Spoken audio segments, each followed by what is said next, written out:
Avanzamos entonces y hoy vamos a abrir un nuevo ciclo, pero seguimos en la misma, por los mismos temas, ¿no? Comenzamos con Cristología, avanzamos sobre la Trinidad y hoy vamos a poner el foco, a partir de hoy, mejor dicho, poner el foco en una de las personas de la Trinidad, el Espíritu Santo. Y el primer paso que vamos a dar es hacer una miradita de, del espíritu en los textos bíblicos. Primero, no va a ser una mirada exhaustiva, claro, pero vamos a tomar algunos textos bíblicos y ver qué, qué huellas encontramos del Espíritu Santo en esos textos. Así que vamos a empezar con el Antiguo Testamento, vamos a ir desde el principio para adelante.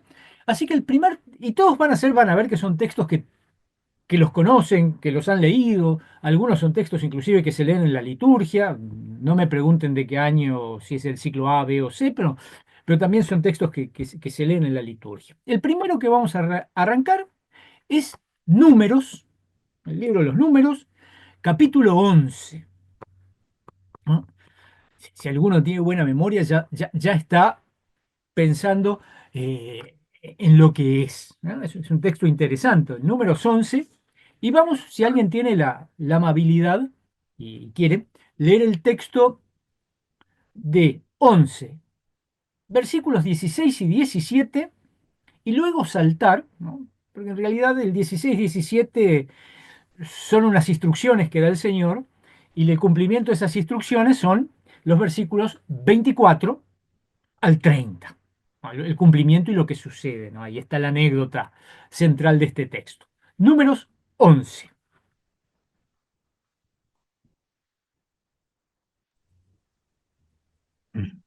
Números 11, 16, 11, 17.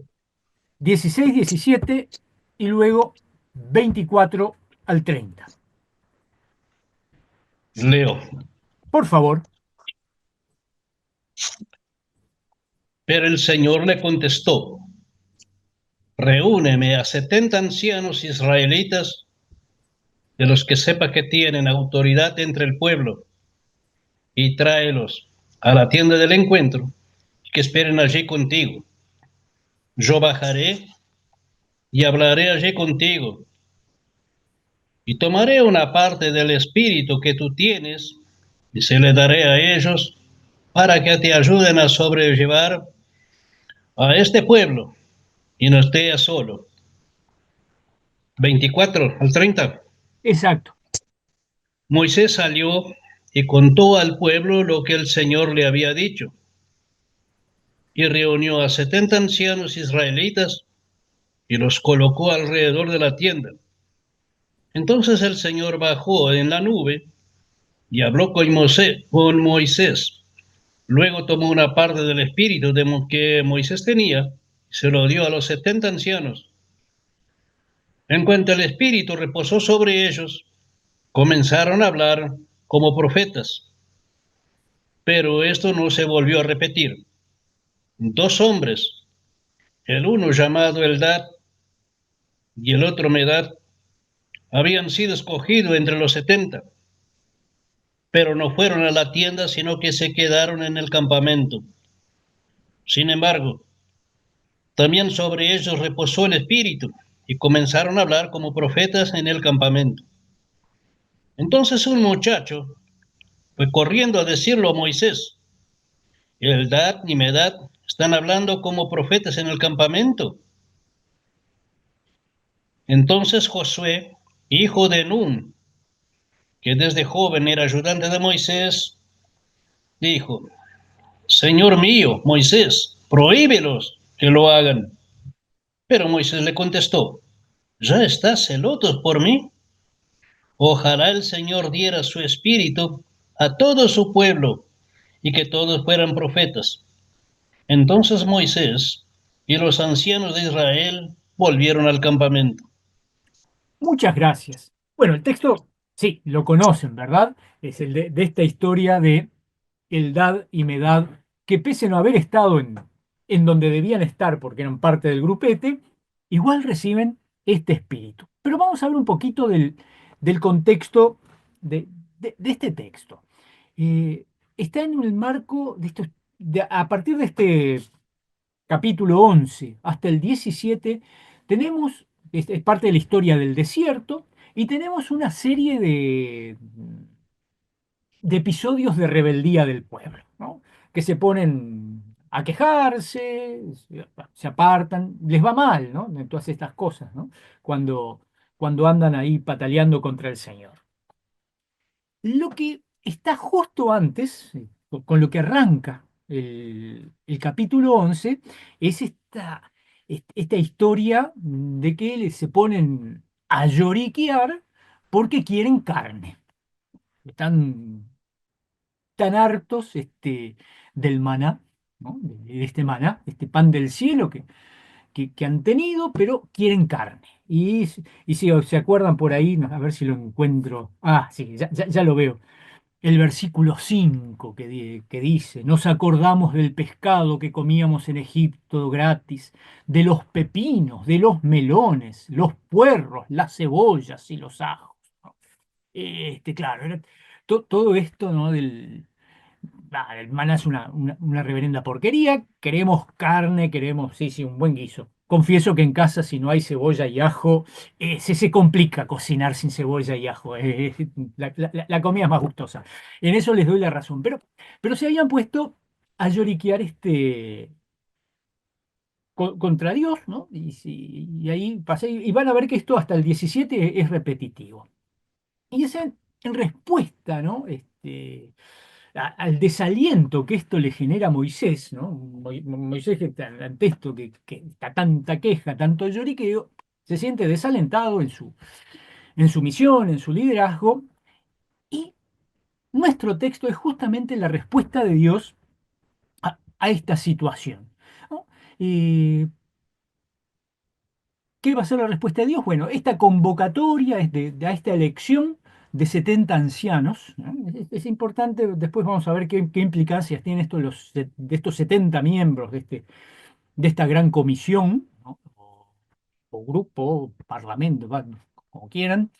Y la otra respuesta es, por supuesto, que tenga la carne, y estamos, por ahí hay un versículo, no sé si lo encuentro muy lindo, que es eso, que el Señor les dice, ¿quieren carne? Pues van a tener carne y van a comer carne hasta que se les salga por las narices, ¿no? ¿Quieren? Pues coman y revienten, ¿no? Ese es el contexto de nuestro texto, ¿no? Eh, y es interesante cómo acaba de haber una oposición, ¿no? Porque en este relato, el que queremos trabajar, vamos a ver que ahí aparece el espíritu. ¿Y aparece para qué? Para la vida, para el buen funcionamiento de esta comunidad, que es este pueblo peregrino, pero también va a aparecer la carne. Pero no va a ser, miren qué interesante, la oposición, ¿no? No va a ser para vida, porque el relato va a terminar con una plaga y la gente se muere. Es decir, viene el espíritu para vida, pero la carne termina, termina en la muerte. Así que ahí ya hay que abrir el ojo. El espíritu siempre viene para la vida, para el bienestar del pueblo, de la comunidad, ¿no? Una cosa, ¿sí? A este texto se lo atribuyen a la tradición eloísta, ¿no? En números en general la tradición eloísta es medio difícil de ver, pero este responde, o sea, el tabernáculo está fuera del campamento, ¿no? Eh, Está el énfasis del asunto de lo profético, el profeta. El profeta es una figura muy importante en la tradición eloísta, ¿no? Y bueno, este Dios, la manifestación en la nube, que aparece ahí, Dios que se llama la nube, esas son las características, o algunas de las características de esta tradición eloísta, que es una tradición del reino del norte, ¿no? Y eso también tiene lo suyo. El reino del norte nace esta tradición, es un Dios que no es ese Dios tan antropomorfo como el de ya viste, es un Dios que más bien se revela en sueños, se revela, su palabra llega a través de los profetas. Bueno, este texto está atribuido a esta tradición, ¿no? Y como decíamos al principio, el Señor da unas directrices a Moisés, ahí en los versículos 16 y 17, y Moisés las ejecuta, ¿no? que eso es lo que leímos después en el otro pedacito, 24 al 30. Y todo podría haber parecido, el Señor, una cosa tranquila, el Señor da una orden, Moisés la hace, todos felices, pero pasa algo inesperado. Hay un resultado inesperado, ¿no? Se reúnen, el Señor toma del espíritu de Moisés y lo reparten, esto también es interesante, pero ahí sucede lo inesperado. Viene un gurí ahí corriendo, ahí diciendo, estos dos que se quedaron en el campamento también reciben el espíritu. Y sí, cuando el espíritu entra en el juego, siempre pasan cosas inesperadas, fíjense, ¿no? Fíjense, el espíritu actúa y lo que uno no espera, y bueno, sucede ahí. Y entonces se introduce esta, este asunto del dad y medad, y bueno, y después todo este asunto que lo vamos a mirar después, de la reacción de Josué y la respuesta, que es muy importante, la respuesta de Moisés a lo que Josué le plantea de, ¿qué es lo que le plantea Josué? Pues poner orden, poner en orden al espíritu, meter al espíritu en caja. No se lo permitan, no, no, no, no. El espíritu tiene que actuar acá, acá, en la institucionalidad. No vaya a ser que el espíritu haga lo que le dé la gana. Bueno. Y Moisés, bueno, ya oyeron la respuesta de Moisés. Pequeño paréntesis. Buenas tardes, Andrea. Estamos trabajando el relato de Números 11, ¿no? Esta historia del reparto del espíritu de Moisés sobre los 70 ancianos. ¿No? Hay, hay una cosa que es medio interesante, porque no sé las versiones que cada uno de nosotros tenemos frente a nuestra vista. Por ejemplo, yo tengo la Reina Valera, que ustedes ya la conocen, es mi Biblia viejita, negra y medio destartalada, la pobre. Dice en el versículo 25, cuando dice que posó sobre ellos el Espíritu, profetizaron y no cesaron. En cambio, si prestaron atención, la que leyó Don Blanco dice que ese carisma fue temporario. ¿Mm? Esto está, la primera que hace esta traducción que dice y no cesó, ¿no? Que esto se prolongó, es la Vulgata en realidad, ¿no? Jerónimo lo traduce así como no, que no cesó. Otras tienen esto de que fue en el momento. Un dato interesante. Pero no importa que si este carisma fue un carisma duradero en el tiempo o fue puntual, lo que sí es importante en esto, que este carisma es signo de la elección de Dios, ¿no? Que el poder del Espíritu actúa y eso se manifiesta en que estos, veremos si son 68 porque faltaban dos de los convocados, o eran 70, vaya uno saber con los números, que estos ancianos, estos hombres de buena reputación, han recibido el Espíritu, entonces profetizan. La manifestación del Espíritu es que estos pueden profetizar, ¿no? En el texto, ¿no? Una curiosidad, Moisés no profetiza. Acá Moisés no funciona como profeta. Acá en este texto Moisés se limita a ser el interlocutor de Dios. Moisés habla con Dios. Pero esto de los ancianos que acompañan, ¿no? No solo está aquí, tenemos otros textos, ¿no? También, si alguien quiere buscar, por ejemplo, Éxodo 17:5, si quiere leerlo, u otros más, eh, para ver que no, esto de tener un grupo de ancianos que asista, y quizás un texto más interesante es el Éxodo 24, si alguien busca Éxodo 24.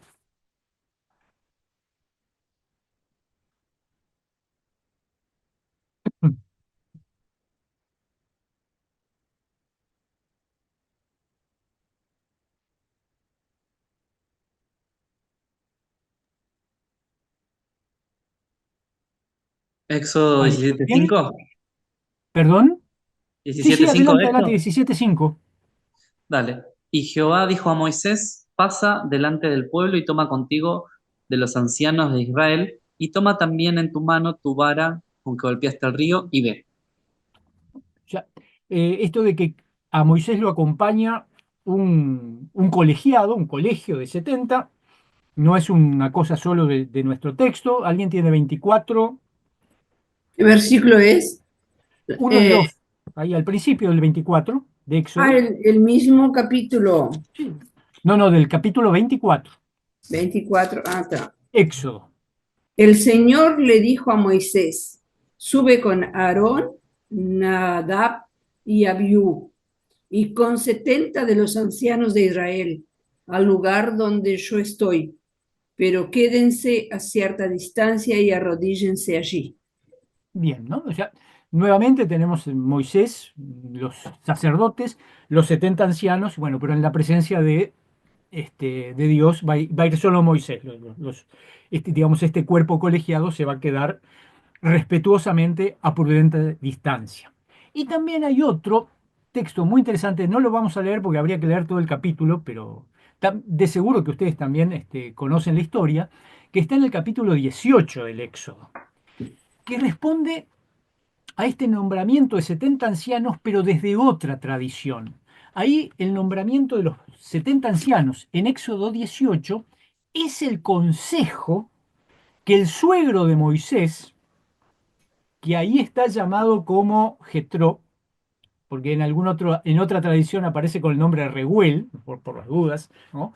Que es el consejo que el suegro le da, y mira, estás muy cansado, cargar con todo el lío es muy pesado, repartí este fardo, ¿no? Nombrá 70 ancianos, bueno, eso es el capítulo 18. Si después se lo quieren leer, van a ver qué es eso. Pero el nombramiento de ese colegio viene por, digamos, sugerencia del suegro de Moisés, de Jetro, ¿no? Así que bueno, ahí tenemos nuestro texto, ¿no? Y vamos al nudo, ¿no? A esta historia de Eldad y Medad, ¿no? Estos que parece que son parte de los convocados a participar, no van, se quedan en el campamento. No olviden que, digamos, la disposición, campamento por un lado y el tabernáculo por otro, ¿no? El Señor está separado, no está en medio, está separado en esta tradición, ¿no? Así que estos se quedan en el campamento, pero ¿qué pasa? También profetizan. Es decir, que esta manifestación de que el Espíritu está también sobre ellos se muestra, pese a que no son parte de aquello que parecía todo tan prolijito, bien organizado, bien institucionalizado. No es un dato menor. El Espíritu Santo, el Espíritu de Dios se reparte, o mejor dicho, Dios reparte su Espíritu conforme su santa voluntad y no según los arreglos humanos. Y eso es algo que la Iglesia como institución debe tener siempre muy presente, aunque a veces no, es más interesante manipular al Espíritu Santo, ¿no? Digamos, hay algunas buenas mentes que deben tener mucho conocimiento para poder aconsejar al Espíritu Santo que obre con más sensatez y no tan libremente como se le antoja hacer. Pero bueno, esto es este es el meollo de nuestro texto. El Espíritu Santo también se reparte por ahí y se manifiesta. O sea, el signo de que esos que estaban con Moisés estaban investidos del Espíritu Santo era que profetizaron. Pues estos dos, Eldad y Medad, también profetizan. Es decir, que acá no hay una diferencia entre los unos y, y los otros, ¿no? Eh, Cuando Josué después del chisme del niño que viene con el cuento, Josué le recrimina, no, no, esto se sale de lo que corresponde. El versículo 29, la respuesta de Moisés es clave, ¿no? Ojalá todo el pueblo del Señor fuera profeta y que el Señor pusiera su espíritu sobre ellos. Esto es clave, estas palabras de Moisés, que todo el pueblo de Dios fuera profeta, ¿no? Esto es una novedad, ¿no? Eh, Dios, fíjense, Dios da. O sea, no es que Dios anda repartiendo ahí a migajas, ¿no? Dios, Dios da, Dios da. Que es justamente, quizás algunos piensan que esta parte del texto sea más nuevita, porque va en contra de lo que es la tradición de Israel, que el espíritu está vinculado solo al liderazgo. Eh, Vaya a saber la época, ¿no? En algún momento, bueno, en este caso sobre Moisés estaba, sobre los jueces, sobre los reyes, sobre los profetas, sobre los sacerdotes, pero no sobre el pueblo. El espíritu se vinculaba con el liderazgo. Acá lo que plantea Moisés es que el espíritu sobre todo, ¿no? Y esto no es único, hay que reconocerlo, no es único que en el Antiguo Testamento. Tienen un texto muy conocido, es una de las posibles lecturas para el día de Pentecostés, Joel capítulo 3. En ese día, el Espíritu, bueno, ahí se va a desparramar sobre todos, y bueno, uno de los signos de que ese Espíritu está desparramado sobre el pueblo es que unos profetizarán, otros tendrán visiones, ¿no? Así que irrumpe una novedad. Dios da su espíritu y, bueno, Moisés lo verbaliza, que ojalá sea sobre eh, todos, todo el pueblo, ¿no? No solamente como era la concepción de Israel sobre su liderazgo, ¿no? Después, si continuamos mirando un poquito, el capítulo 12 va a retomar un poquito el tema de Moisés, profeta, y acá la murmuración viene por parte de los hermanos, ¿no? Aarón y María, que ahí se andan quejándose, ¿no? Y bueno, Moisés, si ustedes lo leen, es más allá de un profeta solamente, ¿no? Por ahí el versículo 7 8 no así mi siervo Moisés, después de que rezonga a Aarón y a María, ¿no? No así mi siervo Moisés, que es fiel en toda mi casa, cara a cara hablaré con él y claramente y no por figuras, y verá la apariencia de Jehová. O sea, de Moisés que tiene esta mirada más cercana, ¿no? Y esto del reparto del espíritu, que es nuestro centro, lo encontramos solamente en otro lugar, acá en el Antiguo Testamento. A ver si alguno se acuerda de dónde hay otro reparto del espíritu. Es entre menos gente, es entre mucha menos gente. Eh, es el caso de Elías y Eliseo, ¿no? El espíritu de Elías para Eliseo. Sería nuevamente el otro lugar donde se traslada este espíritu de uno a otro. Y una cosa es interesante, que al principio les dije, no lo dije porque sí, por mera, sí, por adornar más la cosa, que este texto es muy atribuido a la tradición eloísta, ¿no? Que la tradición eloísta viene del Reino del Norte. El ciclo Elías-Eliseo también es del Reino del Norte, donde justamente la figura importante, al contrario del Reino del Sur, donde la figura importante, relevante, es el rey de la dinastía davídica, por supuesto. En el norte, que no tiene la dinastía davídica, el personaje central en lo que estructura la fe del pueblo es el profeta, ¿no? Entonces, volvemos a tener esto mismo, un espíritu que se, se- se da de uno a otro, ¿no? Y acá quería compartir con ustedes un versiculito que tiene que ver con ir una mirada más adelante, con una promesa que está en Deuteronomio 18:18, ¿no? Profeta les levantaré de en medio de sus hermanos como tú. Pondré mis palabras en su boca y él hablará todo lo que yo mandare, ¿no? Esta es la promesa de Dios, que va a volver a levantar un profeta. Vean la importancia del profeta en esta tradición, un profeta como tú, ¿no? Que después la tradición cristiana lo releemos. Ese profeta como tú es el Señor, ¿no?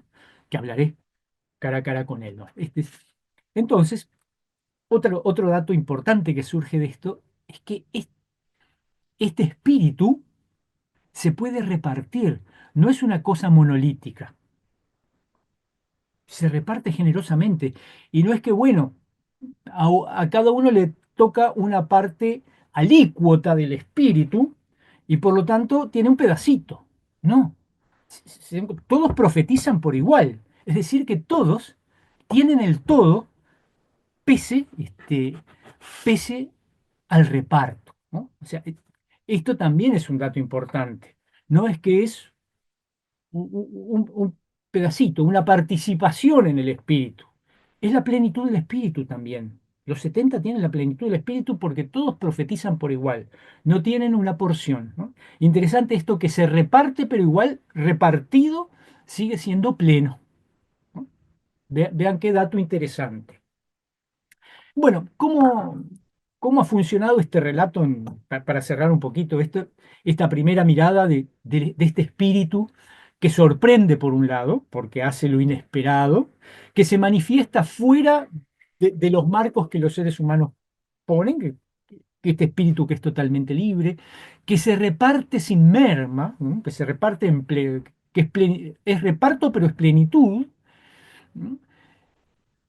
¿Cómo ha operado en la tradición este relato? En la tradición judía, bueno, esto es lo que ha dado, esto de los 70 es lo que ha dado, bueno, en Esdras, esa gran asamblea que convoca Esdras, y después más adelante tenemos la institución del Sanedrín, ¿no? 70 ancianos reunidos en torno al sumo sacerdote para, bueno, diligenciar los asuntos del pueblo.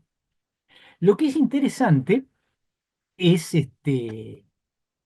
la, la relectura cristiana en la patrística. Eh, ¿Cómo se relee esto de los 70? Bueno, hay una relectura que Hilario de Roma, un personaje curioso, Hilario de Roma del siglo III, ¿no? Fue un antipapa, pero fue canonizado igual, ¿no?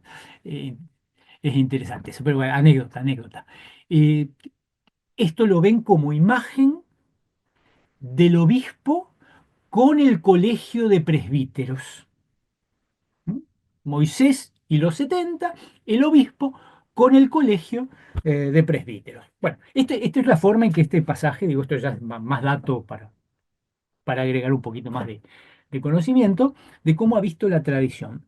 Pero lo importante de esa lectura que hace, que la mencioné, que hace Jerónimo en la Vulgata, de que esto no cesa, estos 70 no cesan, y bueno, ahí podemos ver quizás en este versículo justamente 25, que es el en cuestión, cuando posó sobre ellos el Espíritu, profetizaron y no cesaron, un adelanto del Pentecostés, este Espíritu que reposa y que pueden, pueden comunicar la buena nueva de la salvación. Así que bueno, estas son las cositas que sacamos sobre el espíritu de este texto de, de la Torá. Vamos a pasar a otro texto bueno, está vinculado con este porque ya lo mencioné, que es justamente el texto del ciclo Elías-Eliseo. Es más, es el texto bisagra entre Elías, perdón, y Eliseo, ¿no? Que es Segunda Reyes 2, Segunda Reyes capítulo 2, y vamos a leer los versículos del 1 al 16.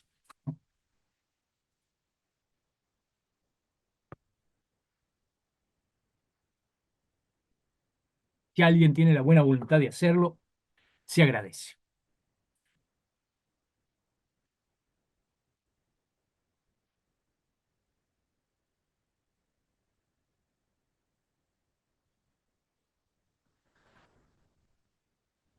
Perdón, por supuesto, si hay preguntas sobre el texto de Números o cuando surja una pregunta, no duden en hacerla, ¿eh?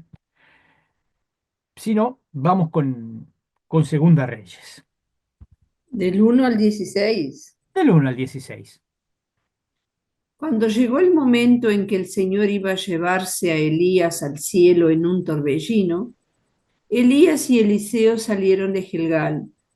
Y Elías le dijo a Eliseo: quédate aquí, porque el Señor me ha enviado a Betel. Pero Eliseo le contestó: juro por el Señor y por ti mismo, que no voy a dejarte solo. Entonces fueron juntos hasta Betel. Pero los profetas que vivían en Betel salieron al encuentro de Eliseo y le dijeron: ¿sabes que el Señor va a quitarte hoy a tu maestro? Sí, ya lo sé, contestó Eliseo, pero ustedes no digan nada. Después, Después Elías le dijo a Eliseo: quédate aquí, porque el Señor me ha enviado a Jericó. Pero Eliseo le contestó: juro por el Señor y por ti mismo que no te voy a dejar solo. Entonces fueron juntos hasta Jericó. Pero los profetas que vivían en Jericó salieron al encuentro de Eliseo y le dijeron: ¿sabes que el Señor va a quitarte hoy a tu maestro? Sí, ya lo sé, respondió Eliseo, pero ustedes no digan nada. Luego le dijo Elías: quédate aquí, porque el Señor me ha enviado al Jordán. Pero Eliseo le contestó: te juro por el Señor y por ti mismo que no voy a dejarte solo. Entonces fueron los dos. Pero 50 profetas llegaron y se detuvieron a cierta distancia frente a ellos. Elías y Eliseo, por su parte, se detuvieron a la orilla del río Jordán. Entonces Elías tomó su capa, la enrolló y golpeó el agua, y el agua se hizo a uno y otro lado, y los dos cruzaron el río como por terreno seco. En cuanto cruzaron, dijo Elías a Eliseo: dime qué quieres que haga por ti antes que sea yo separado de tu lado. Eliseo respondió: quiero recibir una doble porción de tu espíritu. No es poco lo que pides, dijo Elías, pero si logras verme cuando sea yo separado de ti, te será concedido. De lo contrario, no se te concederá. Y mientras ellos iban caminando y hablando, de pronto apareció un carro de fuego con caballos también de fuego que los separó. Y Elías subió al cielo en un torbellino. Al ver esto, Eliseo gritó: Padre mío, que has sido para Israel como un poderoso ejército. Después de esto, no volvió a ver a Elías.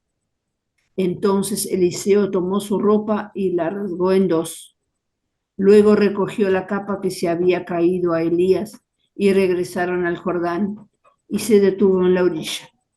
Acto seguido, golpeó el agua con la capa y exclamó: ¿dónde está el Señor, el Dios de Elías?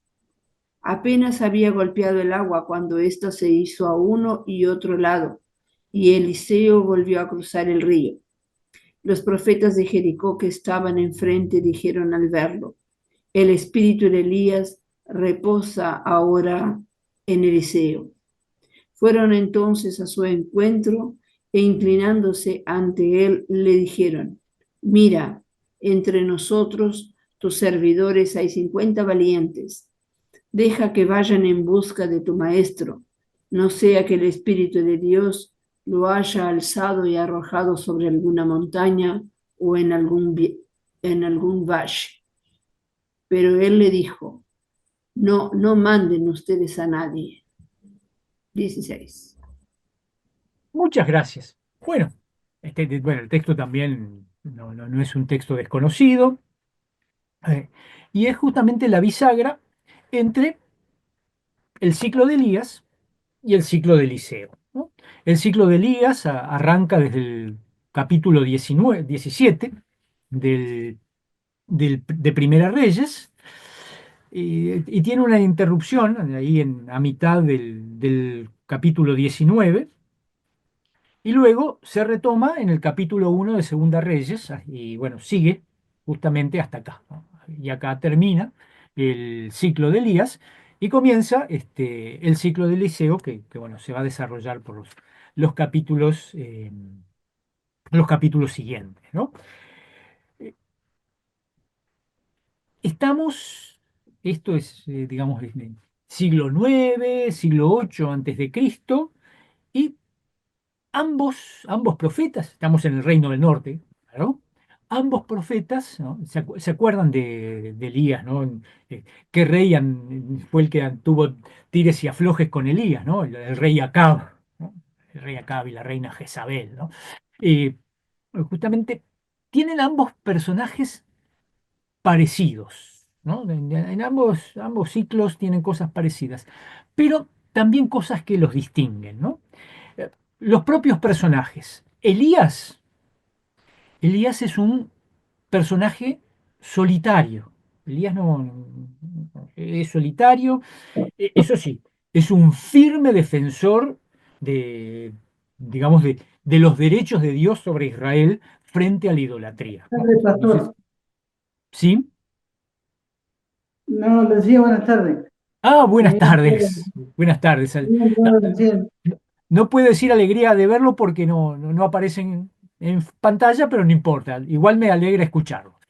Eh, entonces decíamos, Elías es un solitario, ahora sí, defensor acérrimo de los derechos de Dios. Si se acuerdan algunos de las historias de Elías, eh, por ejemplo, ¿se acuerdan cuando después de una contienda, de una prueba, degüella a los profetas de Baal? Bueno, que ahí Jezabel quedó más rabiosa, y bueno, y Elías pobre tuvo que escapar, ¿no?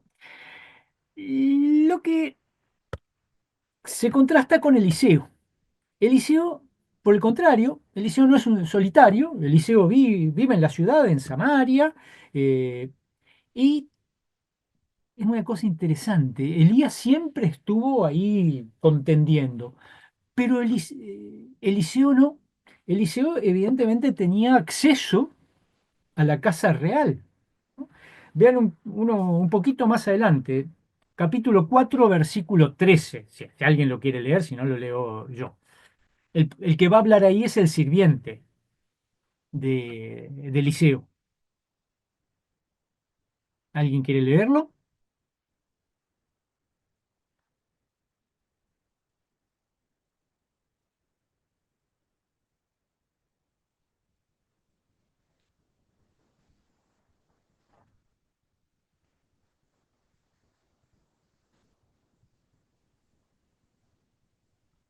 Eliseo dijo entonces a Gehazi: dile, ¿realmente tú le has desvivido por nosotros?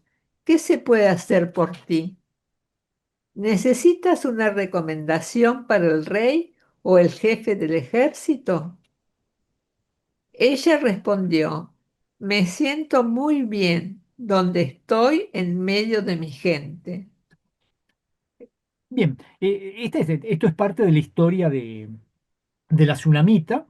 Lo interesante es que, bueno, Eliseo le manda a su sirviente, que es así, que le ofrezca, ¿no? Si él quiere bueno, le haga una recomendación, ¿no? Ante el rey o el jefe del ejército. Es decir, Eliseo no es el solitario antagónico como Elías, es mm, la persona que tiene relación a las esferas de poder, vive en la ciudad, y también Elías, Eliseo no es un solitario. Siempre está ahí en medio, y algunos de los relatos, que de repente alguno se acuerda, el de una comida envenenada, un hacha que flotó, está en medio de lo que por lo menos en mi Reina Valera, que se mencionó en nuestro texto leído, llama los hijos de los profetas. Y la versión que nos leyó Raquel, que es más interpretativa, algunas cositas se pierden, bueno, Reina Valera por esa traducción más tosca que tiene, lo pone de relieve. Este grupo, los hijos de los profetas, ¿no? Comunidades de profetas, digamos así, no más. O sea, Eliseo siempre está en marcos comunitarios. Elías era un solitario. Se jugaba solo, ¿se acuerdan que se fue a una cueva porque estaba huido de Jezabel? También en los ciclos hay una diferencia. Los relatos del ciclo de Elías son, siguen una línea continua y progresiva, ¿no? Es un relato que corre linealmente.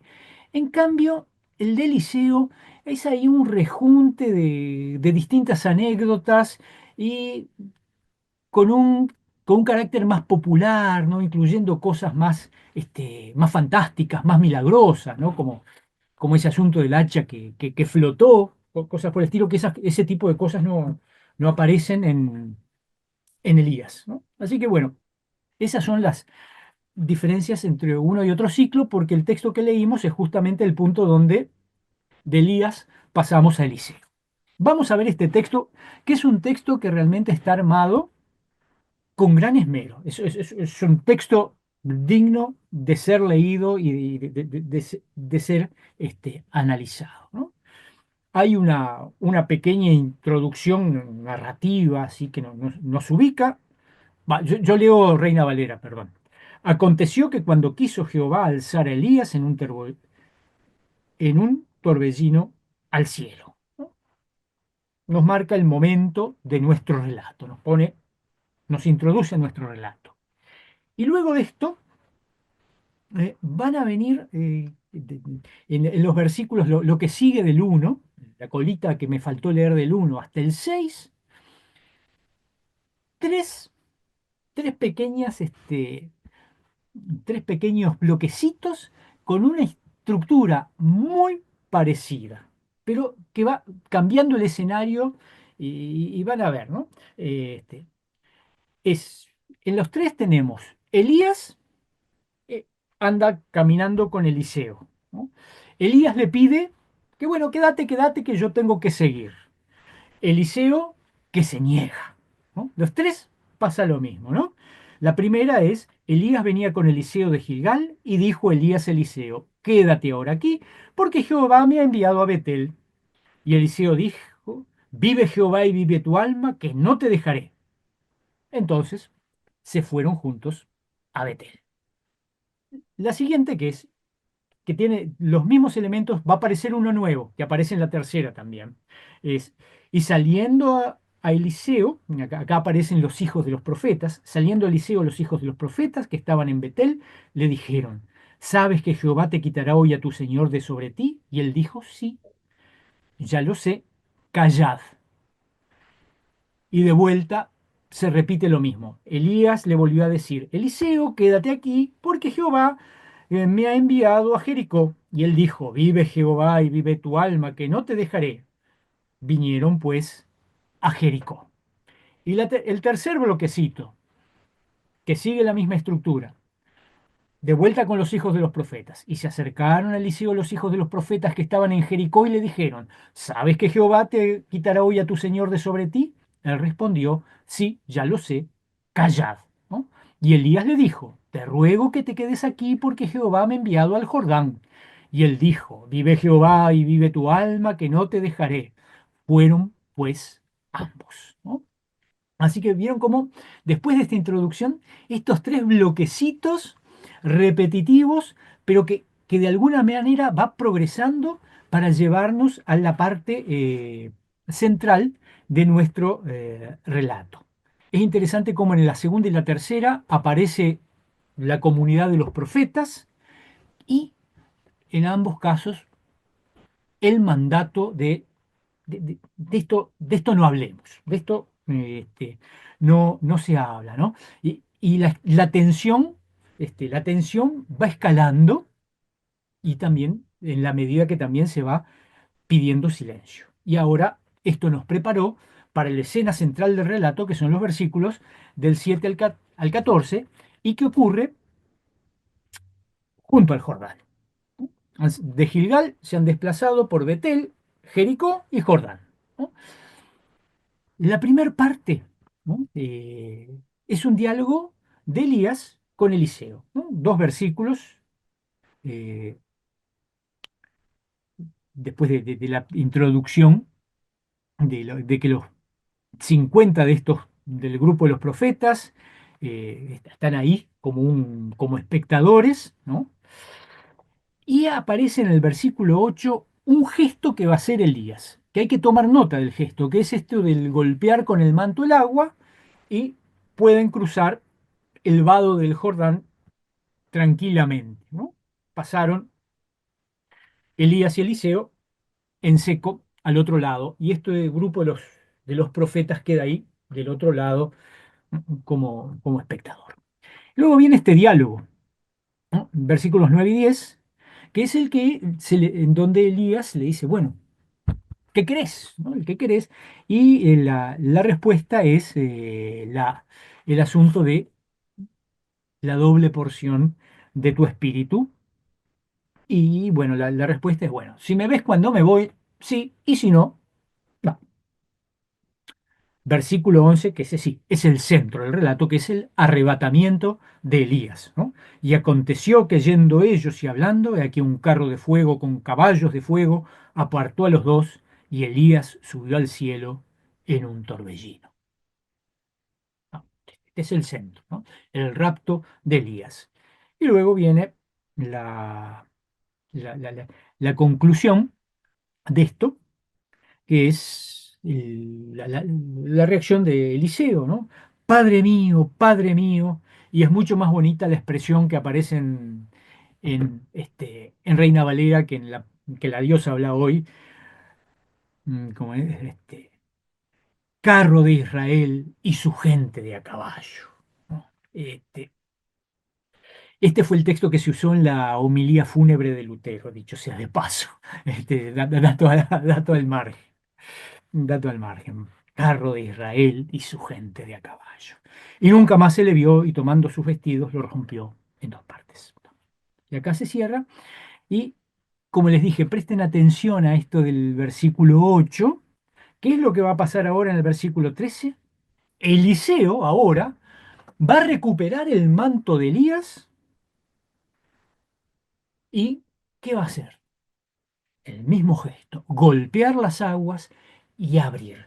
De alguna manera aquí el manto va a funcionar como el elemento calificante de que ahora Elías tiene el espíritu, perdón, Eliseo tiene el espíritu. Puede hacer exactamente lo mismo que hizo Elías previamente, ¿no? De alguna manera es la prueba calificante. Y ojo que el manto no es la primera vez que aparece. El manto aparece en el capítulo 19 de Primera Reyes. Es el llamado de Eliseo. Si alguno se acuerda cómo hizo Elías para llamar a Eliseo, ¿m? Elías estaba en lo suyo, Eliseo estaba en lo suyo, Elías lo llama, y el gesto es tirarle el manto por encima. Así que esa es la primera aparición del manto en toda esta historia. Y acá va a ser la prueba de que Eliseo, perdón, ahora sí está investido con el poder de Eliseo. Y la otra imagen fuerte de nuestro texto es justamente esa imagen del fuego divino, del carro, de los caballos y dice torbellino, ¿no? Pero tormenta. Y esto es importante, un fenómeno atmosférico, digamos, eh, que de alguna manera se muestran como la fuerza, como el poder de Dios en toda esta historia, ¿no? Esto del fuego y la tormenta o el fenómeno del torbellino no es la única vez, aparecen en otros lados, bueno, la visión de Ezequiel, por ejemplo, pero también les leo un versiculito, sé que estamos ya llegando a nuestra hora, perdonen, eh, lo leo rápidamente, 18.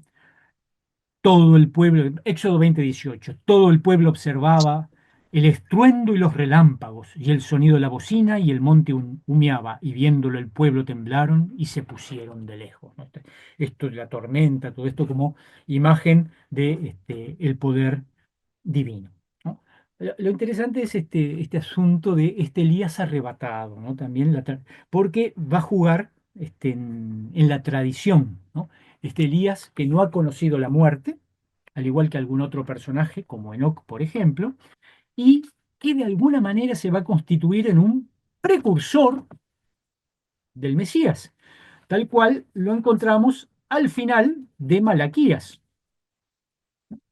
Si se acuerdan cuando leímos Malaquías, hace tiempo ya, ¿no? Y aquí yo os envío el profeta Elías, antes que venga el día de Jehová, grande y terrible.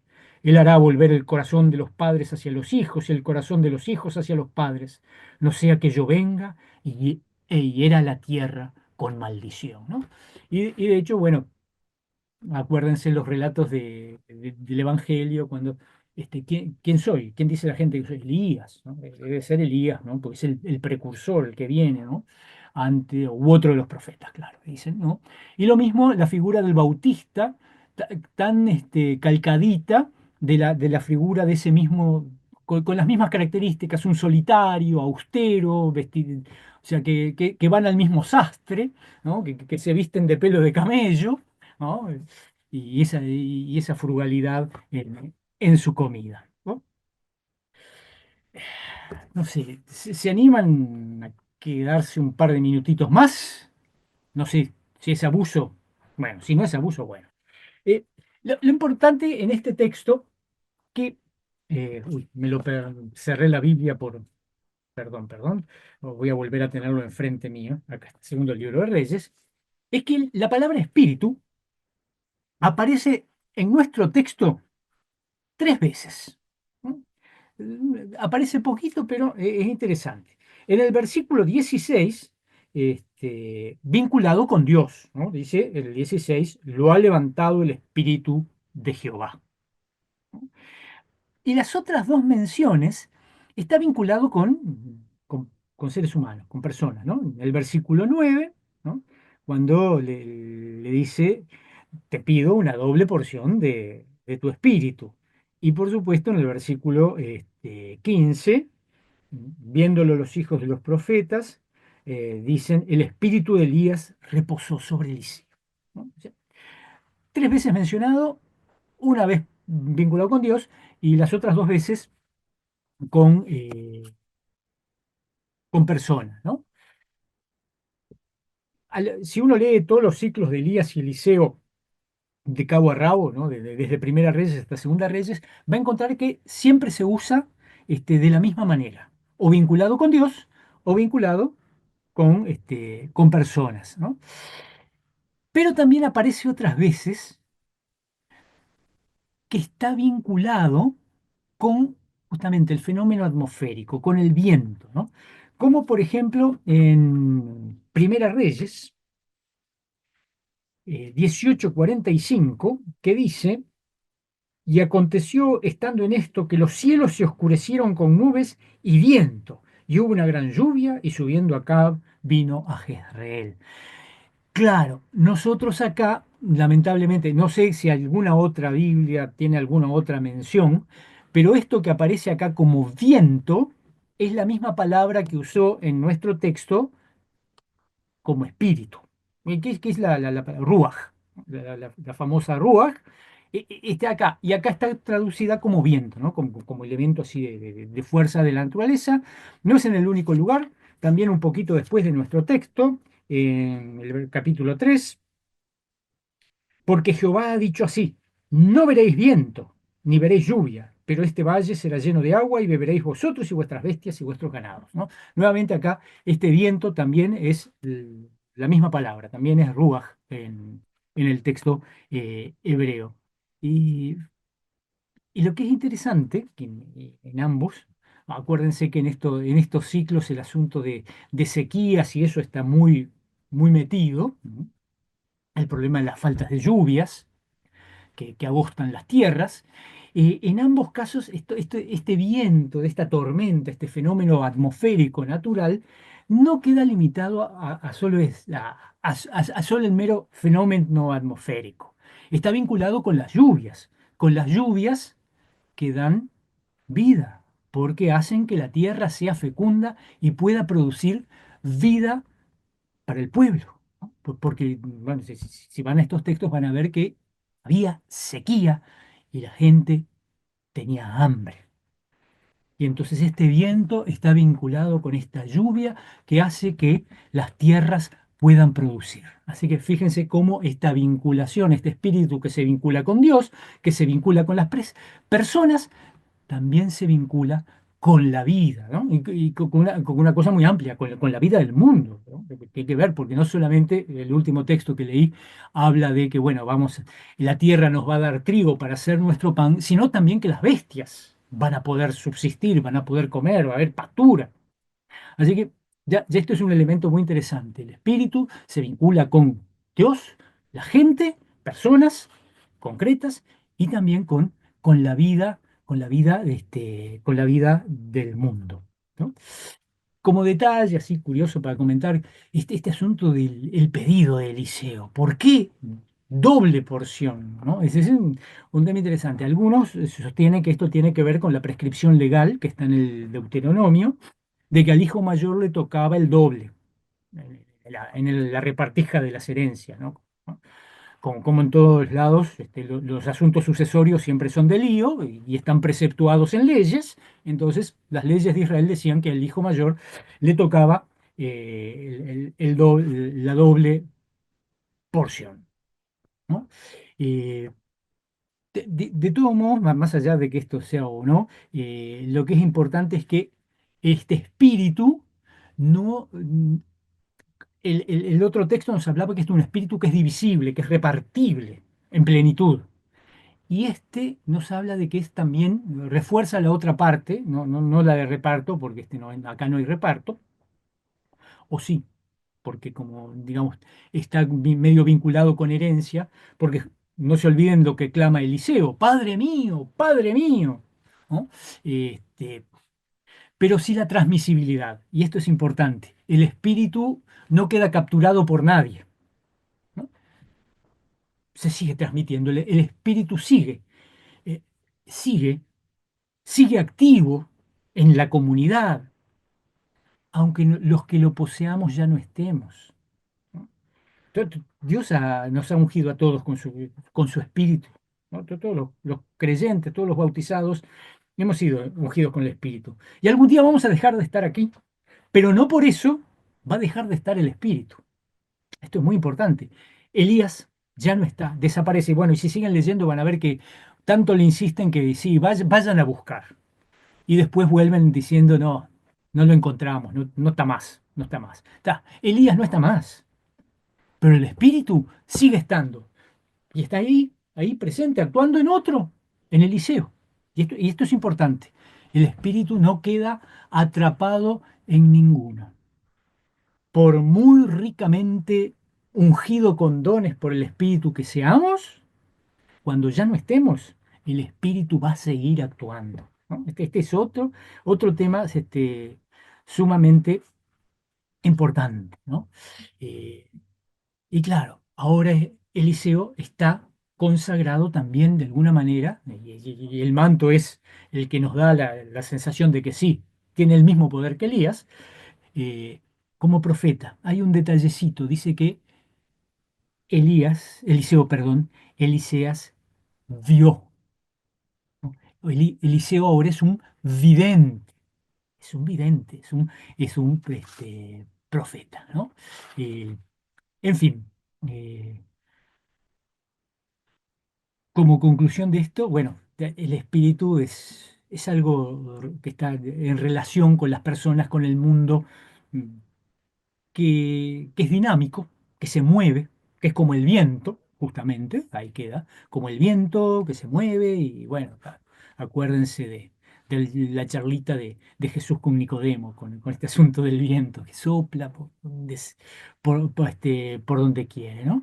Y que en el ser humano es nuestra vitalidad, ¿no? Ese espíritu se retira de Elías desaparece y se encarna en un Eliseo que va a asumir todo ese poder, toda esa vitalidad. Poder digo no en el sentido del mandamás, ¿no? Sino el poder en el sentido de la vitalidad, de la capacidad de hacer, ¿no? también golpea con el manto y también puede abrir las aguas y, bueno, hacer otras tantas cosas, como, bueno, como los relatos que ustedes pueden seguir leyendo, ¿no? Pero lo que tiene que quedar claro siempre es que este espíritu se recibe de Dios. Es Dios quien lo da, quien lo reparte, y no se puede existir sin él, ¿no? Porque este espíritu es el que crea justamente el espacio para la vida.